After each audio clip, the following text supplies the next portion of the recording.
Estudiar la lección 9 de nuestra lección, cuyo título es Jacob, el suplantador. No es un lindo nombre, pero tiene algo que ver con la historia de Jacob. Nosotros conocemos la historia de los descendientes de Abraham y sabemos que fue dejada escrita para molestarnos a nosotros, a los que hemos alcanzado los fines de los siglos, como dice Pablo. Por eso debemos preguntarnos cuál es el significado de todos estos hechos para nosotros. El versículo de memoria de esta semana nos muestra una doble y triste realidad, la de Jacob y la de Esaú, los dos hijos de Isaac. Y Esaú respondió: bien llamaron su nombre Jacob, pues ya me ha suplantado 2 veces. Se apoderó de mi progenitura y aquí ahora ha tomado mi bendición. Y dijo: ¿no has guardado bendición para mí? Dios le había dado a Isaac a Abraham, el hijo que le había prometido, y ahora Isaac tenía 2 hijos, Esaú el primogénito, del cual tendría que haber venido el Mesías, la simiente de Abraham, y Jacob, el menor de los 2. Y en ambos se veían los desperfectos o los defectos de carácter que habían heredado de Isaac y de Rebeca. La esposa venía de Padán Aram, de la familia de Abraham, a la que Dios mismo había ayudado a encontrar. Y leemos Génesis 25, 19, el relato bíblico. Estos son los descendientes de Isaac, hijo de Abraham. Abraham engendró a Isaac, y era Isaac de 40 años cuando tomó por mujer a Rebeca, hija de Betuel, arameo de Padán Aram, hermana de Labán arameo. Y oró Isaac a Jehová por su mujer, que era estéril, y lo aceptó Jehová, dice nuestra Biblia, y lo oyó Jehová, y concibió Rebeca su mujer. Habían pasado 20 años.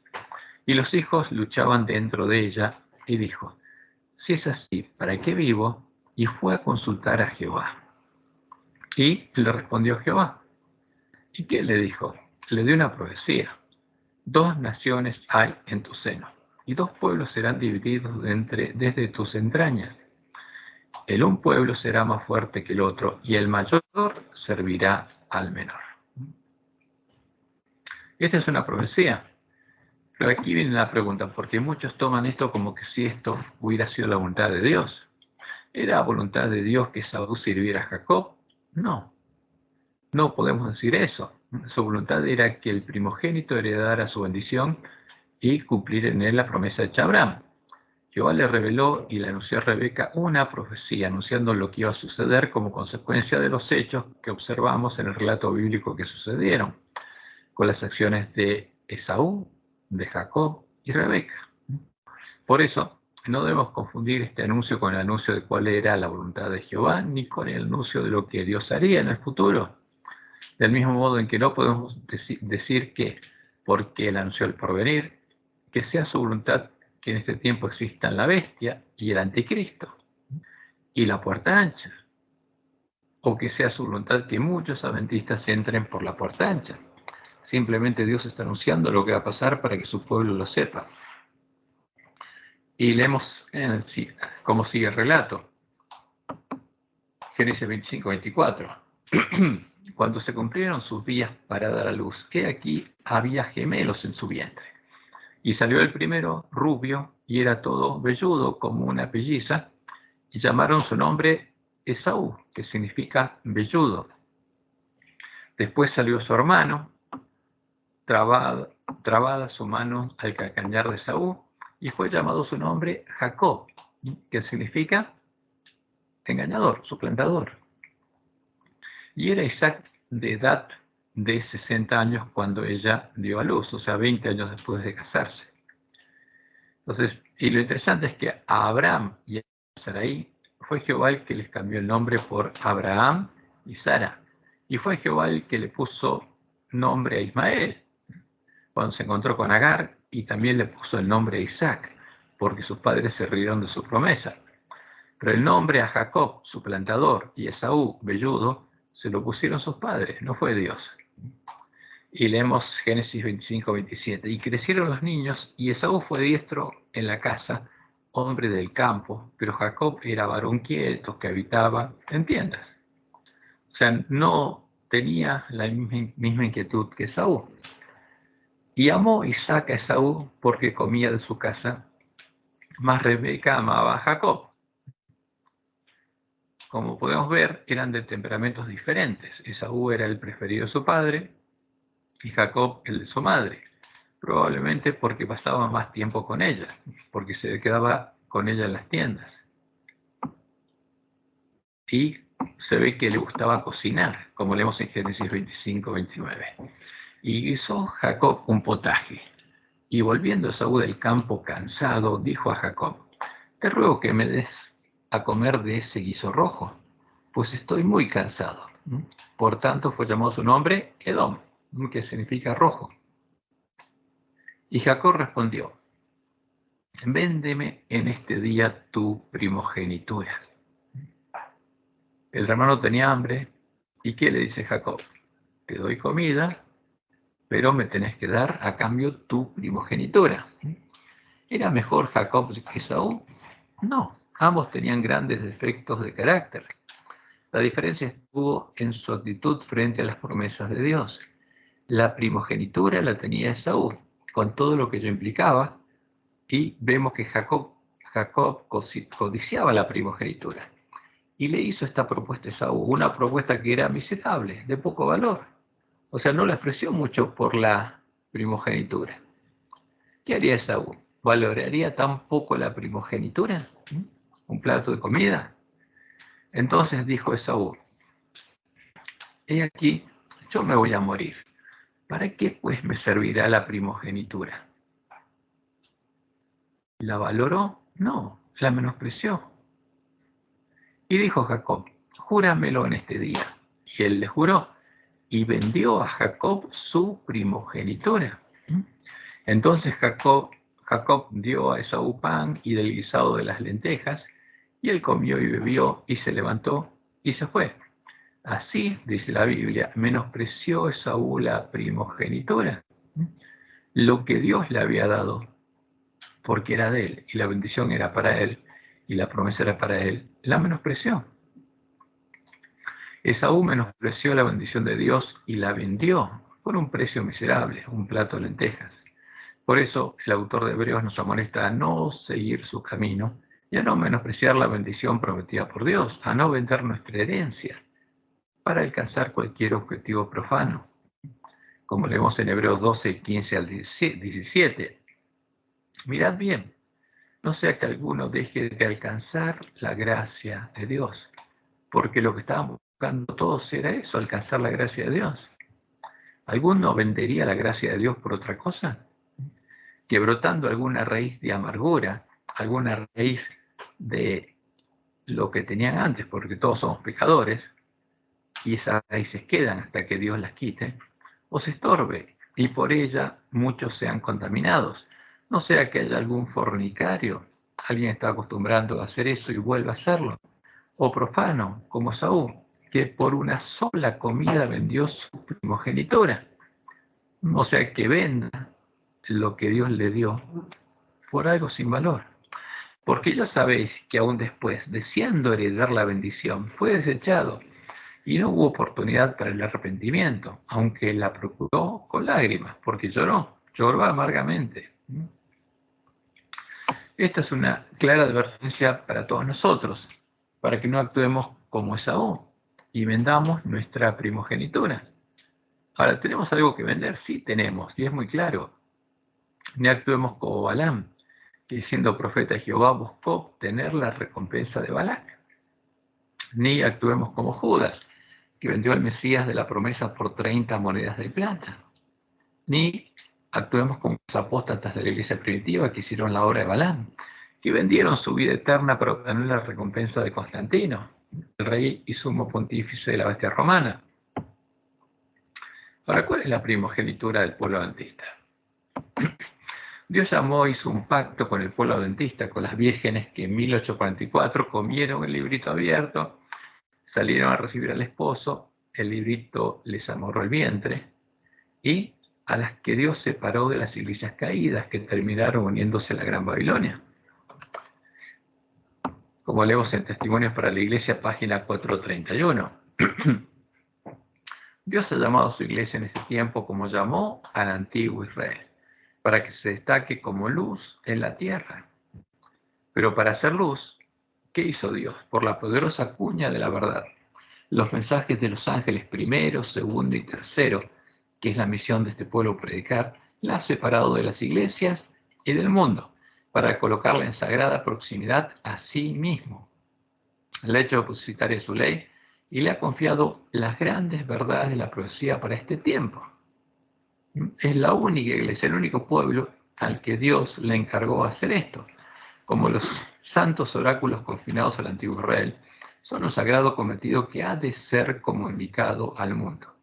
Los tres ángeles de Apocalipsis 14 representan a aquellos que aceptan la luz de los mensajes de Dios y salen como agentes suyos para pregonar las amonestaciones por toda la anchura y longitud de la tierra.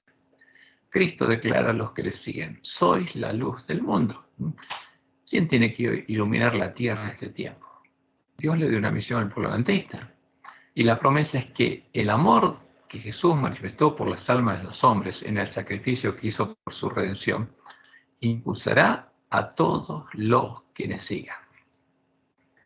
Y no es que Dios no quiera bendecir a todos los pueblos, quiere bendecir a todos los hombres, pero le encargó una misión al pueblo adventista y le prometió una bendición.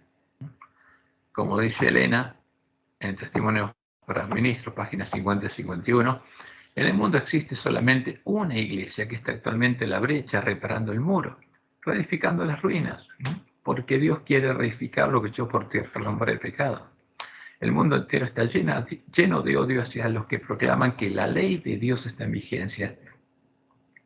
Y la iglesia leal a Jehová debe sostener un conflicto común. Entonces, ¿cuántas iglesias había leales a Jehová? Una sola, la que él había llamado. ¿Por qué no tenemos lucha contra carne y sangre, sino contra principados, contra potestades, contra los gobernadores de las tinieblas de este siglo, contra huestes espirituales de maldad en las regiones celestes? ¿Y qué quieren estas huestes espirituales de maldad? Que el pueblo adventista no complete no siga el camino que Dios le indicó y no lleve adelante su misión y no complete la obra para la cual Dios lo llamó. Y fíjense que en este pacto, porque Dios llamó al pueblo adventista y lo separó, le dio una misión. ¿Y qué implicaba esta misión? Que las huestes espirituales de maldad no quieren que cumplamos. Primero, leer y oír las palabras de profecía, porque el pueblo adventista había profetizado, pero no había entendido bien la profecía. Para comprender cuál fue el cumplimiento de la profecía en la historia y lo que estaría ocurriendo en nuestros días, para poder empezar a profetizar de nuevo y poder guardar las palabras de la profecía, porque sin oírlas no las podríamos guardar y no podríamos profetizar de nuevo. Y también tendremos que arreglar nuestras lámparas para que los dos testigos vuelvan a vivir y se paren sobre sus pies, y poder reparar la brecha hecha por el Papa a la Santa Ley de Dios y recuperar el conocimiento de la verdad echada por tierra. Y cuando conociéramos la verdad, entrar por la puerta estrecha al lugar santuario de Dios y recorrer el camino angosto que lleva a la vida, mientras justamente la misión es que los adventistas le den que entiendan la verdad, le empiecen a dar alimento a tiempo a sus hermanos para que los lugares asolados sean reedificados. Y finalmente, cuando los lugares asolados hubieran sido reedificados, ir con Jesús a la batalla, a predicar el fuerte pregón del mensaje del tercer ángel que tiene que predicar el espíritu y la esposa, porque tiene que haber una esposa que predique ese mensaje. Y al mismo tiempo que su misión, Dios le reveló al pueblo adventista cuál sería la bendición que recibirían los adventistas que cumplieran esta misión. ¿Y cuál es la promesa? Es que los vencedores del pueblo adventista lleguen a ser las 144.000 primicias de la última generación, los primogénitos de la última generación. Esa es la primogenitura que no tenemos que vender. Los primeros que nacerían de Dios serían transformados a imagen de Jesús y recibirían el sello de Dios. Como leemos en Apocalipsis 3, 7 y 8. Escribe el ángel de la iglesia en Filadelfia. Esto dice el santo, el verdadero, porque habría uno falso. El que tiene la llave de David, no el que se la dio al Papa o a Pedro. el que abre y ninguno cierra, y cierra y ninguno abre.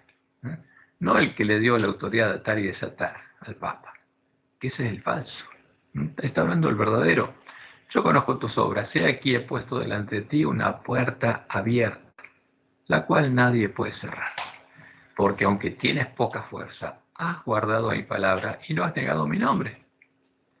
Y hay que buscar esa puerta y encontrarla para entrar por ella. Ahora, ¿dónde se entra por esa puerta, como dice Jesús en Apocalipsis 3:12? Al templo de Dios. Al que venciere yo lo haré columna en el templo de mi Dios y nunca más saldrá de allí. Le escribiré sobre él el nombre de mi Dios y el nombre de la ciudad de mi Dios, la nueva Jerusalén, la cual desciende del cielo de mi Dios y mi nombre nuevo. Y como dice Elena, los que reciban el sello del Dios vivo y sean protegidos en el tiempo angustia, deben reflejar plenamente la imagen de Jesús. ¿Cuándo? Antes del tiempo angustia. Porque el sellamiento finaliza antes que Dios empiece a soltar los vientos. Como leemos en Apocalipsis 14, el 1 al 5. Después miré, y aquí el Cordero estaba en pie sobre el monte de Sión, y con él 144.000, que tenían el nombre de él y de su Padre escrito en la frente. Y todos los adventistas estamos predestinados para ser parte de los 144.000.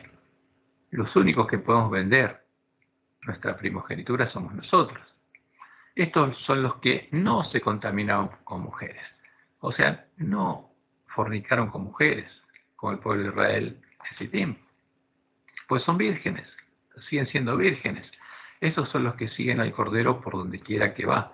Estos fueron redimidos de entre los hombres como primicias, son las primicias, son los primogénitos, para Dios y para el Cordero. Y en sus bocas no fue hallada mentira, pues son sin mancha delante del trono de Dios. Esto es lo que podemos vender. ¿Estamos nosotros en peligro de vender y perder nuestra primogenitura? Sí. Mientras estamos en la condición del ángel de la Odisea, estamos en peligro de venderla y perderla. ¿Cómo podemos venderla y perderla? ¿Cuál es el plato de lentejas? La podemos perder negando las palabras de la profecía del Apocalipsis, negando el mensaje del tercer ángel, para lograr la amistad de las iglesias caídas y fornicar con ellas, como Israel en Sittim, adorando con ellas sus dioses, a los dioses de la Gran Babilonia, como lo están haciendo algunos de los varones ancianos del pueblo adventista. Porque este es un tema muy delicado, es un tema de vida y muerte. Como Jesús lo dice en Apocalipsis 22, 18 al 19. Yo testifico a todo aquel que oye las palabras de la profecía de este libro. ¿Y para quién fueron dejados? Para sus siervos, para el pueblo adventista. Si alguno añadiere a estas cosas, Dios traerá sobre él las plagas que están escritas en este libro. Porque si alguno añade y distorsiona estas palabras, va a tener parte con la Gran Babilonia. Y si alguno quitare de las palabras del libro esta profecía, si las negare, Dios quitará su parte del libro de la vida y de la santa ciudad y de las cosas que están escritas en este libro. Esa es la única forma de perder nuestra primogenitura, la promesa de Dios. Y eso pasaría, porque esto es una profecía, no es la voluntad de Dios, es lo que Dios anunció que pasaría. Dice Elena de White en Conflictos Siglos, página 666.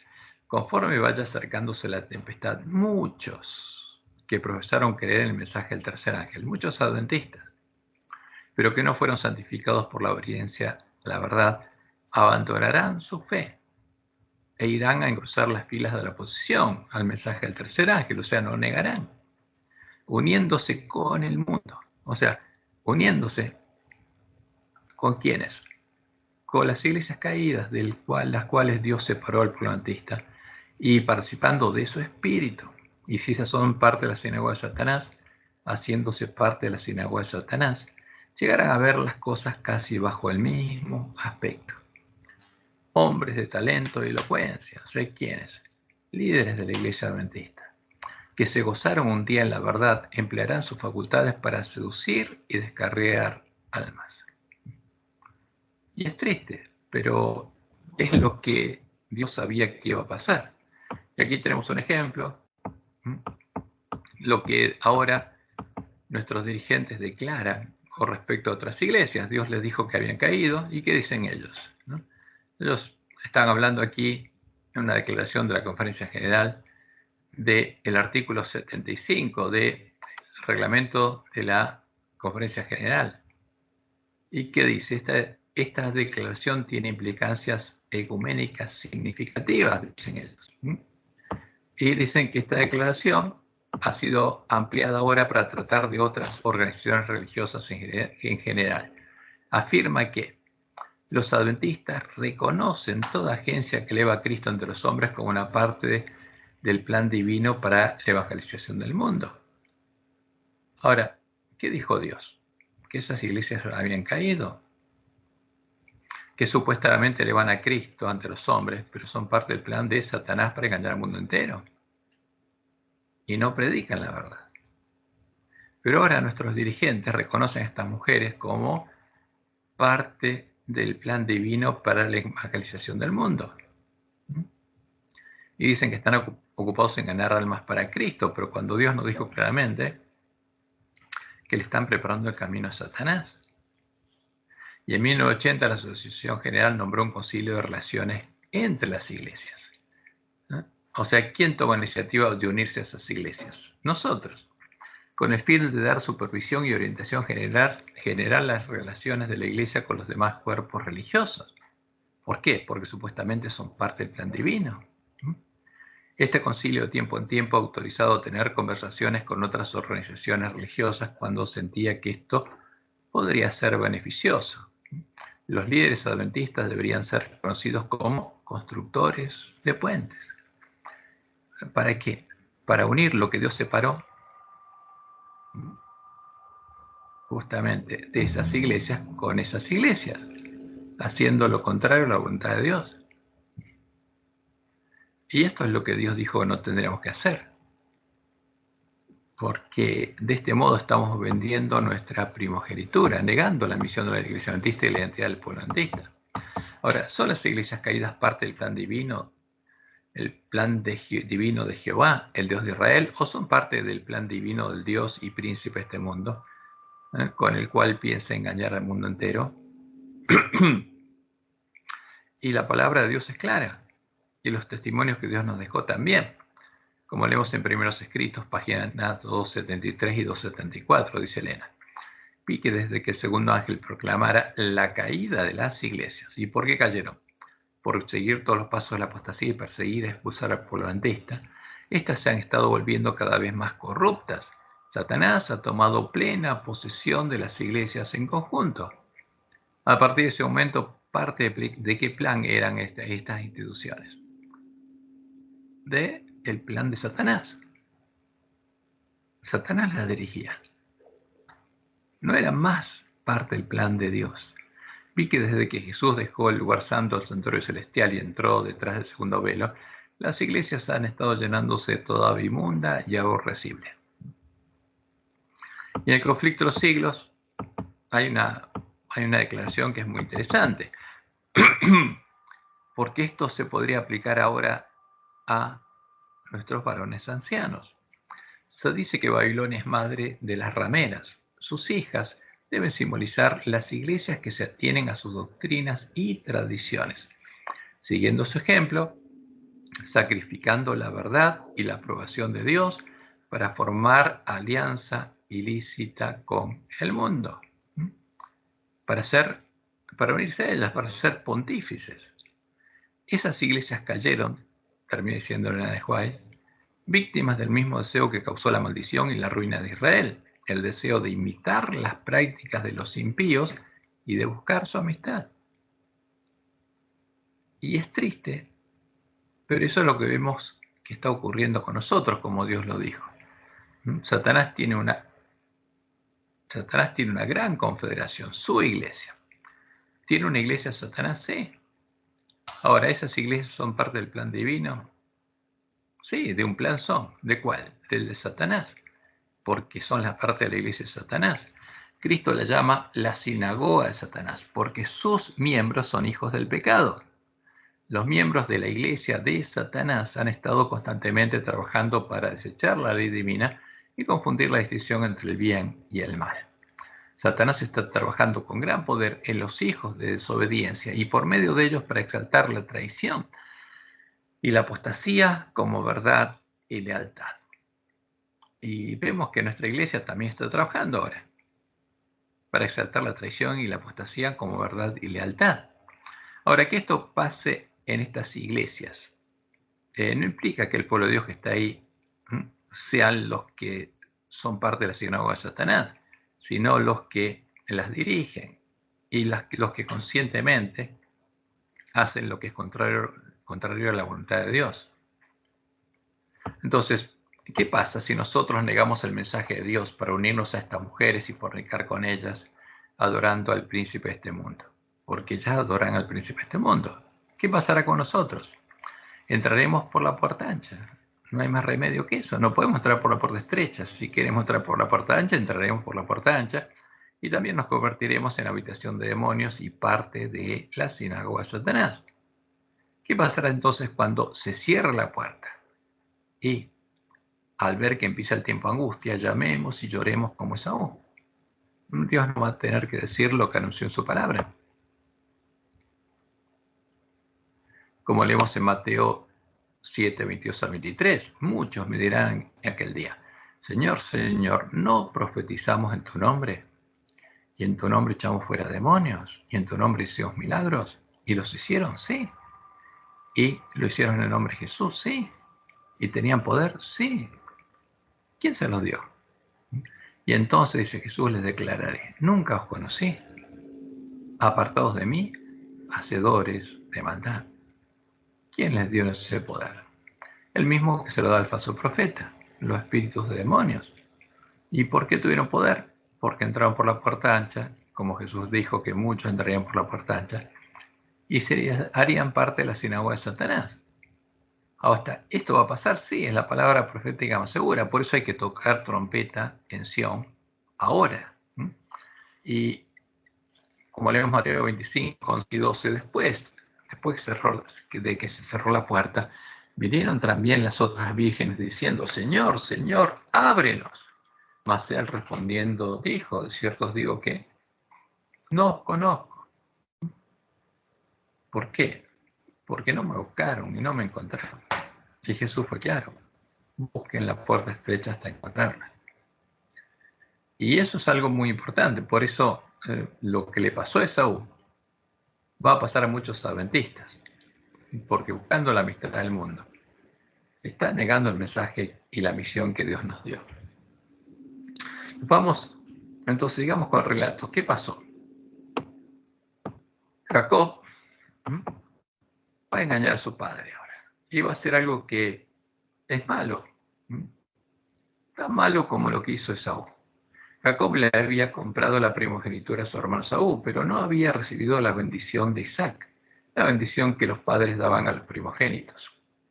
Y para obtenerla, en complicidad con Rebeca, le mintió y engañó a su padre, haciéndose pasar por su hermano Esaú.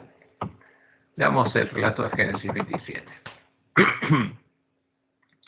Aconteció que cuando Isaac envejeció y sus ojos se oscurecieron quedando sin vista, o sea, sus hijos ya eran grandes, tenían más de 100 años, y sus hijos hacía más de 40 años que habían nacido, llamó a Esaú su hijo mayor y le dijo, hijo mío.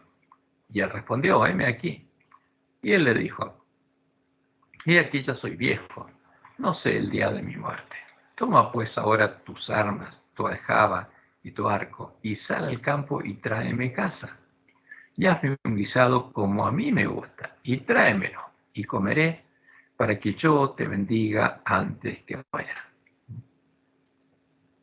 ¿Y qué pasó? Y Rebeca, como vemos el relato, como casi siempre, estaba oyendo. Rebeca estaba oyendo cuando hablaba Isaac a Esaú su hijo. Y se fue Esaú al campo para buscar la casa que había de traer. Entonces Rebeca habló a Jacob su hijo diciendo, he aquí, yo he oído a tu padre que hablaba con Esaú tu hermano diciendo, tráeme casa y hazme un guisado para que coma. Y te bendiga en presencia de Jehová antes que yo muera. Y ella escuchó. Entonces, ¿qué hizo?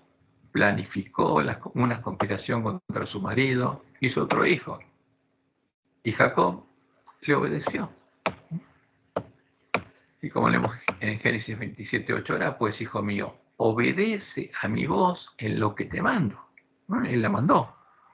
Ve ahora al ganado y tráeme de allí 2 buenos cabritos de las cabras. Y haré de ellos viandas para tu padre como a él le gusta. Por ella sabía cómo la preparaba Esaú. Entonces dice, haré de ellos viandas para tu padre como a él le gusta. Y tú las llevarás a tu padre y comerá, para que él te bendiga antes de su muerte. Y Jacob dijo a Rebeca su madre, he aquí, Esaú mi hermano, es hombre velloso, y yo lampiño. Quizás me palpará mi padre y me tendrá por burlador, y traeré sobre mí maldición y no bendición. Y su madre respondió, hijo mío, seas sobre mí tu maldición, solamente obedece mi voz, y ve y tráemelos. Ahora, ¿qué tenía que hacer Jacob? Obedecer, porque era el plan de Rebeca, no el plan de Dios. Entonces él fue y los tomó y los trajo a su madre, y su madre hizo guisados como a su padre le gustaba, y tomó Rebeca los vestidos de Saúl, su hijo mayor, porque tenía todo pensado, los preciosos que ella tenía en casa, y vistió a Jacob, su hijo menor, y cubrió sus manos y la parte de su cuello, donde no tenía vello, con las pieles de los cabritos. Ahora, esto hace acordar qué cosa, a los lobos que se visten de ovejas, con la ropa de las ovejas y la piel de las ovejas. Y esto es lo que hizo Rebeca. Y tomó Rebeca los vestidos de Saúl, su hijo mayor, y vistió a Jacob, su hijo menor. Lo hizo suplantar la identidad de su hermano. O sea, una madre trabajando en contra de su otro hijo. Y entregó los guisados y el pan que había preparado en manos de Jacob, su hijo. Entonces este fue a su padre y dijo, Padre mío. E Isaac respondió, heme aquí, ¿quién eres tú, hijo mío? Y Jacob dijo a su padre, yo soy Esaú, tu primogénito. Y mintió. Y es un pecado, es un delito esto lo que hizo. He hecho como me dijiste, pero otra mentira, porque él no hizo la comida, la hizo Rebeca. Levántate ahora y siéntate y come de mi casa. Otra mentira. Él no casó nada. Para que me bendigas. Entonces Isaac dijo a su hijo, ¿cómo es que hallaste tan pronto, hijo mío? Y él respondió, y ahora viene una mentira peor, porque Jehová tu Dios hizo que la encontrase delante de mí. Y tomó el nombre de Dios en mano. Por eso estas fueron 3 grandes mentiras agravadas por tomar el nombre de Dios en mano. ¿Podía bendecirlo Dios? No, esto no podía bendecirlo. E Isaac dijo a Jacob, acércate ahora y te palparé, hijo mío, porque si eres mi hijo Esaú, por si eres mi hijo Esaú o no. Y se acercó Jacob a su padre Isaac, quien le palpó y dijo, la voz es la voz de Jacob, pero las manos de Esaú. Y no le conoció, porque sus manos eran vellosas como las manos de Esaú. Y le bendijo. Y dijo, ¿eres tú mi hijo Esaú? Y Jacob respondió nuevamente, yo soy. Dijo también, acércamela y comeré de la casa de mi hijo para que yo te bendiga. Y Jacob se le acercó e Isaac comió, le trajo también vino y bebió. Y le dijo Isaac a su padre. Y le dijo Isaac su padre, acércate ahora y bésame, hijo mío. Y Jacob se acercó y le besó, y olió Isaac el olor de sus vestidos, y le bendijo diciendo, porque olió el olor de Saúl. Y bendijo a Saúl. Y le bendijo diciendo, mira el olor de mi hijo, como el olor del campo que Jehová ha bendecido. Dios, pues te dé del rocío del cielo y de las grosuras de la tierra, y abundancia de trigo y de mosto. Sírvante pueblos y las naciones se inclinen delante de ti. Sé Señor de tus hermanos y ante ti se inclinen los hijos de tu madre. Malditos sean los que te maldigan y benditos los que te bendigan. Y esta es la historia real. Ahora, ¿era la voluntad de Isaac darle esta bendición a Jacob? No, fue engañado. ¿Respeta a Dios el engaño? No, de ninguna manera. Dios bendijo a Jacob, pero no lo hizo por la bendición que engañado pronunció Isaac a favor de Saúl. Lo bendijo porque Saúl había rechazado la primogenitura. Y seguimos el relato. Aconteció luego que Isaac acabó de bendecir a Jacob, y apenas salido Jacob de delante de su padre Isaac, que Saúl, su hermano, volvió de cazar. E hizo también un guisado, lo trajo su padre y le dijo: levántese mi padre y coma de la casa de su hijo, para que me bendiga. Entonces Isaac, su padre, le dijo: ¿quién eres tú? Y él le dijo: yo soy tu hijo, Esaú, tu primogénito. Entonces se estremeció Isaac grandemente, se dio cuenta que había sido engañado, y dijo: ¿quién es el que vino aquí, que trajo casa y me dio y comí de todo antes que tú vinieras? Yo le bendije y será bendito. Cuando Esaú oyó las palabras de su padre, lanzó una muy grande y muy amarga exclamación y le dijo: bendíceme también a mí, padre mío. Y éste le dijo: vino tu hermano con engaño y tomó tu bendición. Y qué triste que su hijo lo haya engañado. Y Esaú respondió: bien llamaron su nombre Jacob, pues ya me ha suplantado 2 veces, se apoderó de mi primogenitura y ahora ha tomado mi bendición.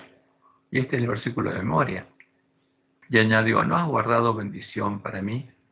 Isaac respondió a Esaú, diciéndole: yo lo he puesto por señor tuyo.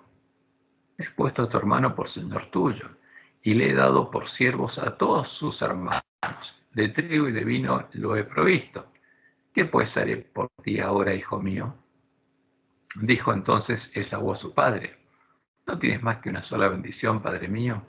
Bendíceme también a mí, padre mío. Y alzó Esaú la voz y lloró. Y ahora lloró.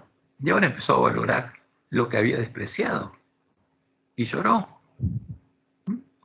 Entonces Isaac, su padre, habló y le dijo: será tu morada lejos de la tierra fértil y del rocío que cae sobre los cielos. ¿Por qué? Porque la tierra fértil le quedaría a Jacob. Él moraría en Canaán. De tu espada vivirás y a tu hermano servirás, pero cuando te fortalezcas sacudirás su yugo de tu servicio.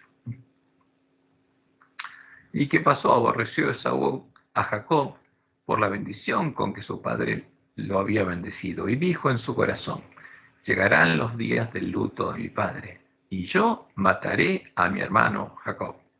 Cuando mi padre muera, lo voy a matar. Entonces, además del dolor y del gran enojo de Esaú, muy triste y amargado se habrá sentido Isaac, porque su propio hijo lo había engañado. Y el que ama a su padre no hace eso. Fueron dichas estas palabras a Rebeca, las palabras de Esaú, porque Rebeca tenía oídos por todos lados, su hijo mayor, y ella envió llamar a Jacob, su hijo menor, y le dijo: Esaú, tu hermano, se consuela pensando en matarte. Ahora pues, hijo mío, obedece mi voz de vuelta. Levántate y huye a casa de mi hermano Labán en Harán. Y quédate con él algunos días hasta que el enojo de tu hermano se mitigue, hasta que se aplaque la ira de tu hermano contra ti y olvide lo que has hecho. Entonces enviaré yo a quien te traiga allá. ¿Por qué seré privada de vosotros 2 en un solo día? ¿Y qué pasó?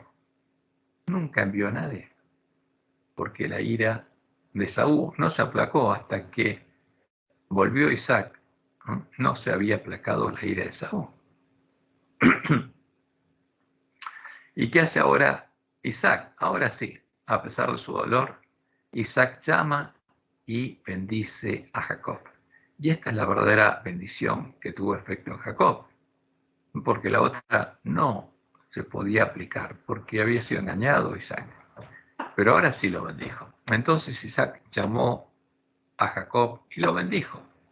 Y le mandó diciendo: no tomes mujer de las hijas de Canaán, levántate, ve a Padán Aram, a casa de Betuel, padre de tu madre, y toma allí mujer de las hijas de Labán, hermano de tu madre. Y el Dios omnipotente te bendiga, y te haga fructificar y te multiplique, hasta llegar a ser multitud de pueblos, y te dé la bendición de Abraham. Y esta es la verdadera promesa al primogénito. Y a tu descendencia contigo, para que heredes la tierra en que moras, que Dios dio a Abraham. Así envió Isaac a Jacob, el cual fue a Padán Aram, a Labán, hijo de Betuel, arameo, hermano de Rebeca, madre de Jacob y Esaú. ¿Y qué pasó? Jehová acompañó y bendijo a Jacob. Cuando Jacob sale rumbo a la casa del hermano de Rebeca, Jehová se le aparece por primera vez en Betel y confirma el pacto con Abraham, con él.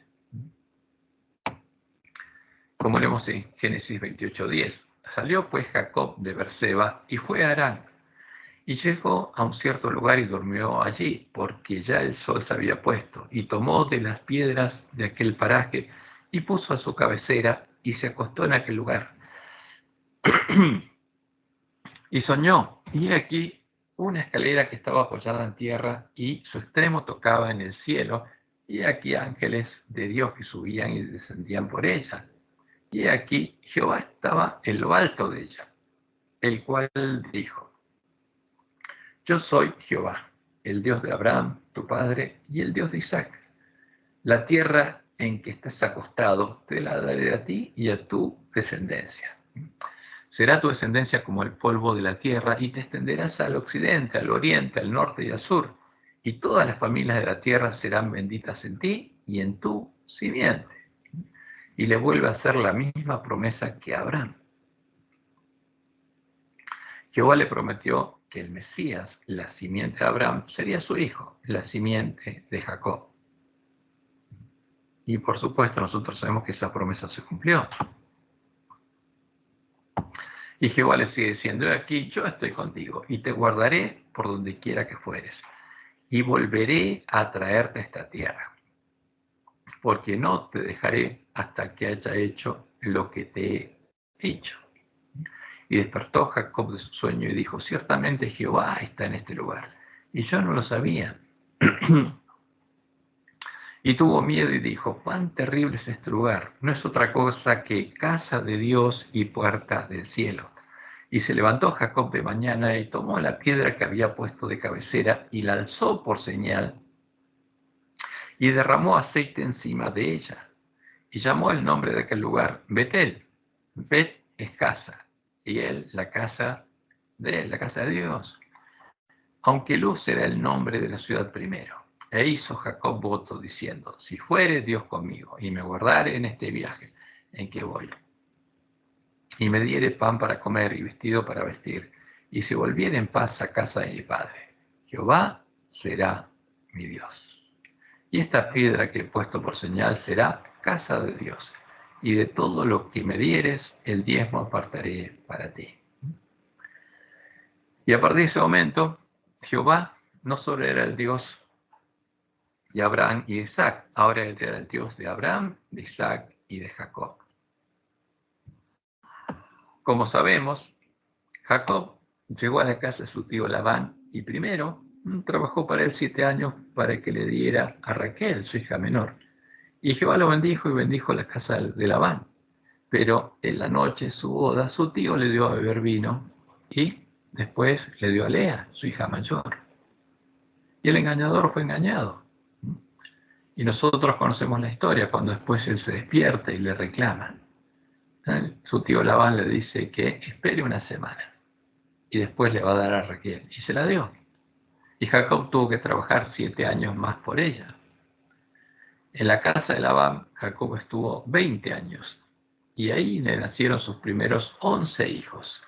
6 de Lea, 1 de Raquel y 2 de cada una de sus 2 concubinas, las siervas de sus esposas, que ellas le habían dado por mujer. Y por supuesto, esta no era una familia que siguiera el plan que Dios había establecido en el Edén. Y esto acarreó problemas a Jacob, a sus 2 esposas, a sus 2 concubinas y a sus hijos. Y eso se vio finalmente, como vamos a ver en la historia de José, lo que pasó entre los hermanos, que se odiaban unos a otros. Y los últimos 6 años que Jacob trabajó para Labán fueron para recibir la paga de su trabajo, tiempo en el que su tío quiso engañarlo nuevamente. Pero Jacob lo engañó a él con sus artimañas. Quisieron que su ganado aumentara y el de su tío disminuyese. Por lo cual, viendo que esto no había quedado bien a Labán y a sus hijos, decidió huir nuevamente. Esta vez de la casa de su tío Labán con sus mujeres, sus hijos y su ganado, estando Raquel embarazada de Benjamín, el que sería su último hijo. Y el relato de lo que pasó lo tenemos en Génesis 31. Y oía Jacob las palabras de los hijos de Labán, que decían: Jacob ha tomado todo lo que era de nuestro padre, y de lo que era de nuestro padre ha adquirido toda esta riqueza. Como que Jacob robó todo esto. Miraba también Jacob el semblante de Labán y veía que no era para con él como había sido antes. O sea, la familia de sus esposas estaba enojada con él. También Jehová dijo a Jacob: vuélvete a la tierra a tus padres y a tu parentela, y yo estaré contigo. Envió pues Jacob y llamó a Raquel y a Lea al campo donde estaban sus ovejas, para hablar con ellas en privado, y les dijo: veo que el semblante de vuestro padre no es para conmigo como era antes, mas el Dios de mi padre ha estado conmigo. Vosotras sabéis que con todas mis fuerzas he servido a vuestro padre, y vuestro padre me ha engañado, y me ha cambiado el salario 10 veces. Pero Dios no le ha permitido que me hiciese mal. Si él decía así: los pintados serán tu salario, entonces todas las ovejas parían pintados. Y si decía así: los listados serán tu salario, entonces todas las ovejas parían listados. Así quitó Dios el ganado de vuestro padre y me lo dio a mí. Y sucedió que al tiempo que las ovejas estaban en celo, alcé yo mis ojos y vi en sueños, y aquí los machos que cubrían a las hembras eran listados, pintados y abigarrados. Y me dijo el ángel de Dios en sueños: Jacob. Y yo le dije: heme aquí. Y él dijo: alza ahora tus ojos y verás que todos los machos que cubren a las hembras son listados, pintados y abigarrados. Porque yo he visto todo lo que Labán te ha hecho. Yo soy el Dios de Betel, donde tú ungiste la piedra y donde me hiciste un voto. Levántate ahora y sal de esta tierra y vuelve a la tierra de tu nacimiento. Respondieron Raquel y Lea, que lo estaban escuchando, y le dijeron: ¿tenemos acaso parte o heredad en la casa de nuestro padre? ¿No nos tiene ya por extrañas? Pues que nos vendió y aún se ha comido del todo nuestro precio. ¿Qué pasó? Labán a sus hijas las tenía también por extrañas, y como ellas dicen, las habían vendido. Era la dote que recibía justamente cuando una hija se casaba, pero esa dote le tenía que dar a la hija. ¿Y qué dicen ellas? Se comió todo nuestro precio, ¿no? Porque toda la riqueza que Dios ha quitado de nuestro Padre, nuestra es y de nuestros hijos. Ahora pues, haz todo lo que Dios te ha dicho. Entonces se levantó Jacob y subió sus hijos y sus mujeres sobre los camellos y puso en camino todo su ganado y todo cuanto había adquirido, el ganado de su ganancia que había obtenido en Padán Aram, para volverse Isaac su padre en la tierra de Canaán. Pero Labán había ido a trasquilar sus ovejas, y Raquel hurtó los ídolos de su padre. ¿Por qué? Porque las esposas de Jacob habían nacido en esa casa y eran idólatras. Y Raquel hurtó los ídolos de su padre para llevárselos con ella. Y Jacob engañó a Labán arameo, no haciéndole saber que se iba. Huyó, pues, con todo lo que tenía, y se levantó y pasó el Éufrates y se dirigió al monte de Galaad. Y como vemos, Jehová, el Dios de Abraham, de Isaac y ahora de Jacob, protegió y bendijo a Jacob. Y Jacob obedeció su voz. Se puso en marcha rumbo a la tierra prometida, a la tierra de sus padres. Y vamos a ver la lección de la semana que viene, la que empezamos ahora. De nuevo le va a volver a aparecer Jehová. Y esto es lo que ocurrió, esta es la historia real. Y de esta historia tenemos que aprender, porque en toda la Biblia, cuando vemos los relatos de cómo Dios actúa, aprendemos a conocer a Dios y cuál es el amor de Dios y la paciencia que Dios tiene con sus hijos, porque todos somos pecadores. Y a pesar de todos los errores y todas las cosas que vemos que hizo Jacob, Jehová lo seguía amando y lo bendijo. No pudo bendecir a Esaú porque despreció y menospreció y vendió la primogenitura. Pero a pesar de todo, Dios no lo dejó. Y también de él salió una nación grande. Y Jehová los bendiga y los guarde y los guíe de toda verdad. Y acuérdense de no vender nuestra primogenitura, porque tenemos una misión muy clara. Y frente a lo que está pasando, tenemos que tomar una clara decisión personal.